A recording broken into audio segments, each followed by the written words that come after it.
नमस्ते बच्चों। आज हम पढ़ेंगे संत थॉमस एक्विनास के विचारों के बारे में। एक्विनास, जिसको कि मध्य युग का एक महान समन्वयवादी विचारक कहा जाता है। एक्विनास के विचार मध्यकालीन विचारों में बहुत ही महत्वपूर्ण विचार थे। एक्विनास मध्यकालीन विचारकों में सबसे महत्वपूर्ण विचारक माना जाता है। तो उसकी गिनती मध्य युगीन विचारकों में और दार्शनिकों में सबसे ऊपर की जाती है। एक्विनास के बारे में यह कहा जाता है कि उसने विभिन्न विचारों को, विभिन्न प्रवृत्तियों को एक जो अलग अलग बिखरे हुए थे उसको उसने एक विचार प्रणाली में संग्रहित किया।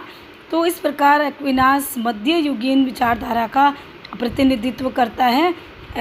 जो एक्विनास के जो विचार हैं वो हम देखेंगे कि कुछ वह अरस्तु की विचारधाराओं से प्रभावित है, लेकिन एक्विनास अरस्तु की विचारों से प्रभावित होते हुए और उसको सही मानते हुए भी उससे पूर्ण और अंतिम सत्य के रूप में नहीं मानता था। एक्विनास का यह मानना था कि ईसाई धर्म द्वारा जो ज्ञान है वह सत्य है। और इस प्रकार उसने, हम देखें तो प्राचीन जो यूनान की जो बुद्धिवादी विचारधारा थी उस विचारधारा में उसने ईश्वरीय ज्ञान पर बल देने वाली ईसाई विचारधारा का समन्वय कर दिया।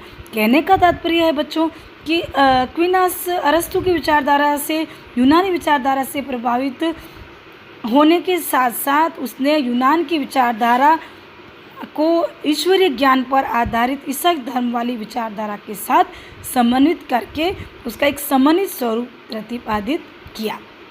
यहाँ पर हम देखें तो एक्विनास चूँकि एक दार्शनिक था, एक संत था, उसके विचार जो है वह न्याय पर आधारित है, धर्म पर आधारित थे, धार्मिक शिक्षाओं पर आधारित थे। उसका मानना था कि जो शासक होते हैं इस पृथ्वी पर वह केवल न्याय के लिए होते हैं, इसलिए उनकी आज्ञाओं का पालन वहीं तक हो सकता है जब तक कि वह न्याय की प्राप्ति में सहायक हो। तो इस प्रकार एक्विनास ने अपने दर्शन में आरंभ से अंत तक यही सिद्धांत माना है कि न्याय सर्वोपरि है। इस प्रकार उसने अरस्तु को सत्य भी माना है, लेकिन पूर्ण रूप से उसने अरस्तु के विचारों को सत्य नहीं माना है, क्योंकि उसका यह विश्वास था कि बिना मानव विवेक के हम किसी भी विचारधारा को बिना मानव विवेक के उसका मानना था कि अरस्तु के विचारों को हम बिना किसी विवेक से भी खोज सकते हैं या समझ सकते हैं।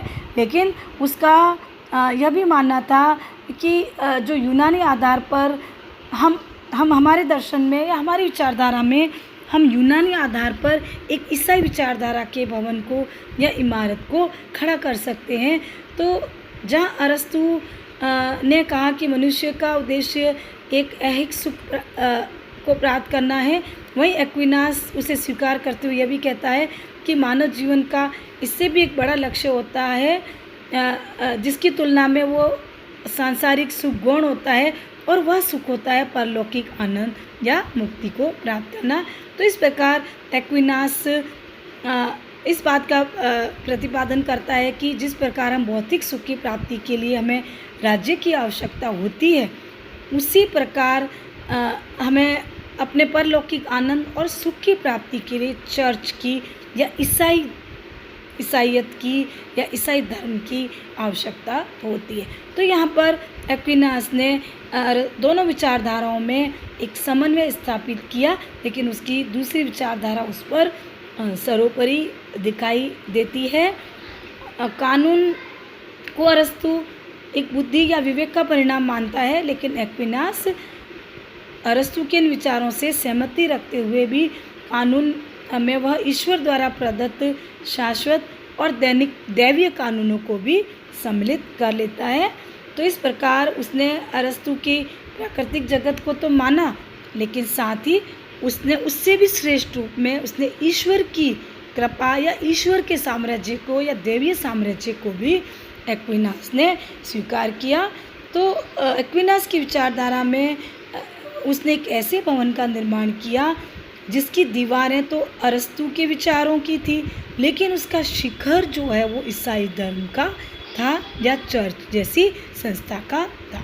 तो उसने अरस्तु की राजनीति के विचारों को या राजनीतिक विचारों को ऑगस्टाइन और बाइबल के विचारों से मिलाकर उसका एकदम उसमें परिवर्तन कर दिया या उसमें मॉडिफिकेशन कर दिया। तो उसका जो ये प्रयास था एक समन्वयवादी प्रयास था और उसी से राजनीति और दर्शन का एक समन्वित स्वरूप हमारे सामने आता है। तो इस प्रकार हम थोड़ा सा एक्विनास के जीवन के बारे में पढ़ेंगे कि एक्विनास जो है वह यूनान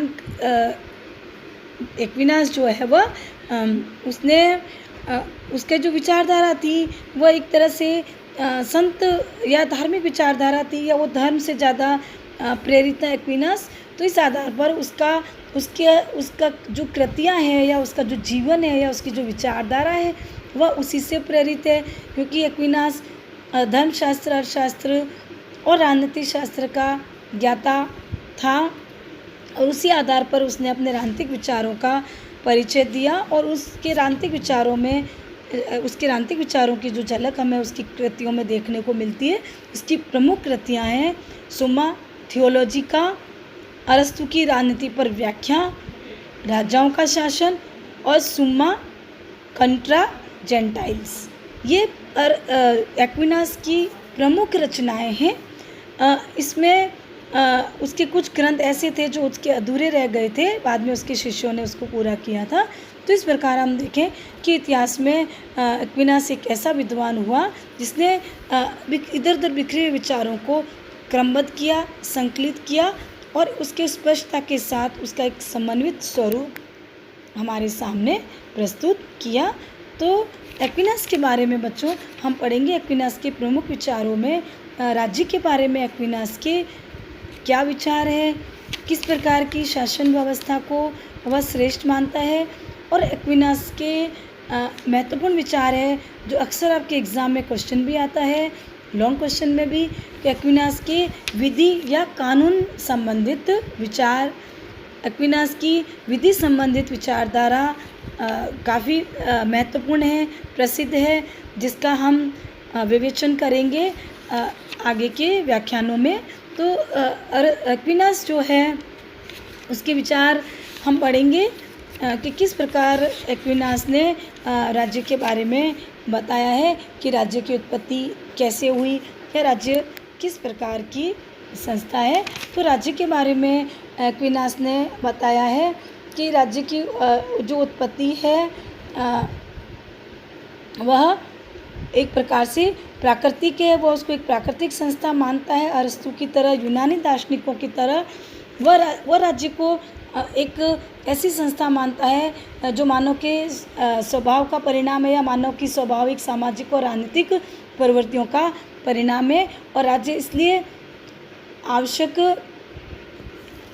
है कि वो मनुष्य की बुराइयों पर रोक लगाता है, लेकिन साथ इसलिए आवश्यक है कि वो मनुष्य के पूर्ण विकास के लिए राज्य का अस्तित्व आवश्यक है और मनुष्य राज्य के बाहर अपना विकास नहीं कर सकता। तो एक्विनास ने अरस्तु की तरह या यूनानी दार्शनिकों की तरह राज्य का इस आधार पर समर्थन किया है कि राज्य मनुष्य के विकास के लिए एक आवश्यक संस्था है। तो इस प्रकार एक्विनास के विचार मध्य युग के विचारों की शुरुआत करते हैं और इस प्रकार एक्विनास कहता है कि राज्य का कार्य केवल मनुष्यों के पाप या बुराइयों को नियंत्रित करना नहीं होता, बल्कि वो एक ऐसी संस्था है जो मनुष्य के पूर्ण विकास में सहायक होती है और मनुष्य के विकास के लिए वो एक अनिवार्य संस्था है। तो राज्य एक बंधन न होकर बल्कि एक स्वाभाविक और प्राकृतिक संस्था के रूप में होती है। तो एक्विनास की राज्य संबंधित विचारधारा अरस्तु के विचारों के समान है। तो एक्विनास ने एक राष्ट्रीय राज्य को प्राथमिकता दी है और उस संबंध में वह मध्ययुगीय दार्शनिकों में एक ऐसा विचारक है जिसने वर्तमान विचारधारा, राष्ट्रीय विचारधारा का सूत्रपात उस समय किया। तो इस प्रकार एक्विनास की जो विचारधारा है वह यही है कि राज्य में जो सत्ता पाई जाती है, जो राजनीतिक सत्ता है, उसका स्रोत भी ईश्वर है। तो कुल मिलाकर एक्विनास के लिए राज्य की सत्ता का स्रोत ईश्वर है, चर्च है, ईश्वर के अलावा और कोई दूसरी शक्ति नहीं है। तो एक्विनास का कहने का तात्पर्य यही था कि राज्य से ऊपर भी एक सर्वोच्च सत्ता है जो कि ईश्वर की सत्ता है। तो इस प्रकार एक्विनास एक इस प्रकार के आध्यात्मिक सिद्धांत को पुष्ट करता है कि भगवान या ईश्वर की सत्ता अंतिम होती है। धन्यवाद।